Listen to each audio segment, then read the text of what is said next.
So in today's tutorial we're going to learn how to do the knit stitch, and we've already kind of cast on and we're ready to go. So the cast on video got us to this particular point. So to do the knit stitch we work in a back and forth motion. We never turn the project upside down. We always work at it from the front side that you see. So we're just, in order to do the knit stitch, you just work from the back, okay, the back loop, and just pull it through the loop from the back to the front. And now because we're going in this direction, it's easier if the yarn is over top of it coming into the project. So if I was on the other side I would have the strand going the other way.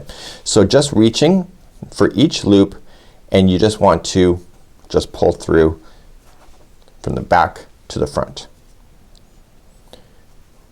Now you're thinking to yourself, are you gonna be able to twist these? So you want to be able to look at it and say, okay, that's going in and I'm just sliding it in from the back to the front.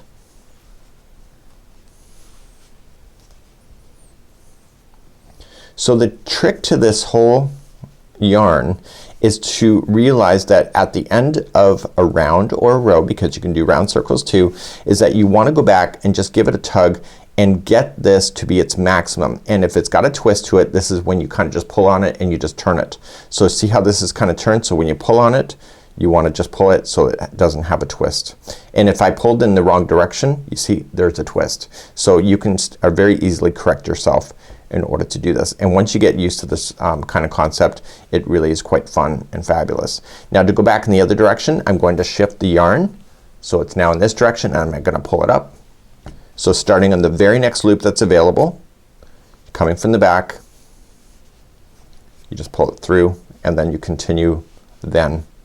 So you want to make sure that when you go to pull it through the front of these loops, if there's a twist you want to untwist it first and then pull through. And if you don't untwist it, you can see it in the project later, and it's something that you may come to regret. So it doesn't take much to be able to see if it's a twist, so that makes it really quite an entry-level product to be able to play with. So this here is the knit stitch, and if you do the knit stitch back and forth like this, then what happens is that it produces the stocking stitch that you see as well.